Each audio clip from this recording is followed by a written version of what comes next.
Assalamualaikum warahmatullahi wabarakatuh.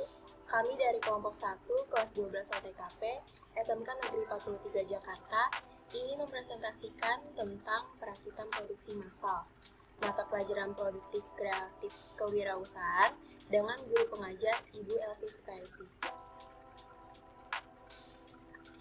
Pengertian dan prinsip perakitan produk.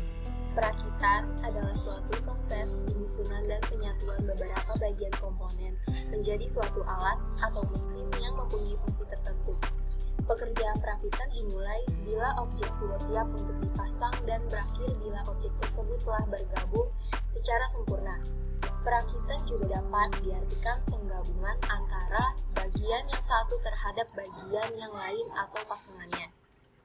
Pada prinsip perakitan, dalam proses manufaktur terdiri dari pasangan semua bagian-bagian komponen menjadi suatu produk. Proses pengencangan, proses inspeksi, dan pengujian fungsional, pemberian nama atau label, pemisahan hasil perakitan yang baik dan hasil perakitan yang buruk, serta pengepakan dan penyiapan untuk hasil akhir. Perakitan merupakan proses khusus bila dibandingkan dengan proses manufaktur lainnya. Misalnya, proses pemesinan atau freight, bubut, dan gerindia, dan pengelasan yang sebagian pelaksanaannya hanya meliputi satu proses saja. Sementara dalam perakitan bisa meliputi berbagai proses manufaktur. B. Metode perakitan. Dalam produksi massal, proses perakitan dapat dilakukan dengan cara otomatis. Misalnya, proses pengikatan, pengelingan, pengelasan, penyekrupan, dan lain-lain dalam urutan rangkaian proses produksi. Hal itu dilakukan untuk mendapatkan hasil pada setiap produksi dengan bentuk yang standar. 1. Metode perakitan ditinjau dari proses penyambungan komponen. A. Metode cascade. Metode cascade adalah metode perakitan antara komponen dengan langkah yang berurutan. Pada prinsipnya, metode ini banyak digunakan untuk sistem penggabungan antara komponen dengan menggunakan rivet atau penyambung antara komponen dari bahan pelat-pelat tipis. Metode cascade ini banyak digunakan untuk perakitan dengan menggunakan sistem sambungan riveting atau felling. Proses riveting ini dengan menggunakan alat sederhana, yakni perangkat penambah paku. Alat ini menjepit paku yang sudah dimasukkan dalam lubang hasil pengeboran pelat yang akan disambung. Selanjutnya, alat ini ditekan secara bertahap sampai batang paku terputus. B. Metode keseimbangan. Metode keseimbangan dalam perakitan merupakan proses penyambungan komponen-komponen dengan menggunakan spot welding. Penggunaan perakitan dengan las spot ini sangat banyak digunakan untuk penyambungan pelat-pelat tipis. Aplikasi proses penyambungan dengan spot welding ini digunakan di industri mobil dan kereta api, juga industri pesawat terbang yang menggunakan bodinya dari bahan pelat-pelat tipis. Keseimbangan yang dimasukkan dalam proses ini adalah posisi sambungan di beberapa titik harus dilakukan secara seimbang. C. Metode bongkar pasang atau knockdown.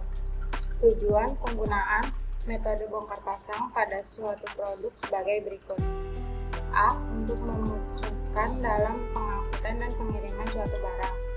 B. Untuk memudahkan dalam perawatan setiap komponen-komponen barang tersebut. C. Untuk membuat konstruksi barang menjadi lebih sederhana. D. Untuk membantu petugas dalam melakukan pekerjaannya. 2. Metode perakitan ditinjau dari sifat komponen yang dirakit. 1. Metode perakitan yang dapat ditukar-tukar. Pada metode ini, bagian-bagian yang akan dirakit dapat ditukarkan satu sama lain atau interchangeable. Karena bagian tersebut dibuat oleh suatu pabrik secara massal dan sudah distandarkan baik menurut ISO, DIN, JIS, dan lain sebagainya. Keuntungan bila kita menggunakan bagian atau komponen yang telah distandarkan adalah waktu perakitan komponen yang lebih cepat dan dalam penggantian komponen yang rusak dapat diganti dengan komponen yang sejenis yang ada di pasaran. Akan tetapi, tetap mempunyai kerugian yaitu kita harus membeli komponen tersebut dengan harga yang relatif lebih mahal. 2. Perakitan dengan pemilihan. Pada metode perakitan dengan metode pemilihan, komponen-komponennya juga dihasilkan dengan produksi massal yang pengukurannya sendiri menurut batasan-batasan ukuran. 3. Perakitan secara individual. Perakitan secara individual dapat pengerjaannya tidak dapat kita pisahkan antara pasangan satu dengan pasangannya, karena dalam pengerjaannya harus berurutan tergantung bagian yang sebelumnya. Salah satu komponen yang berpasangan tersebut kita selesaikan terlebih dahulu, kemudian pasangan lainnya menyusul dengan ukuran patokan yang diambil dari komponen.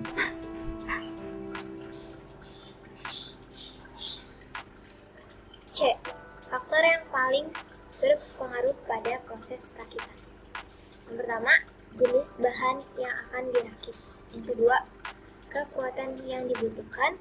Yang ketiga, pemilihan metode penyambungan. Yang keempat, pemilihan metode penguatan. Yang kelima, penggunaan alat bantu perakitan. Yang keenam, toleransi. Yang ketujuh, bentuk tampilan produk. Yang delapan, ergonomis. Dan yang terakhir, finishing.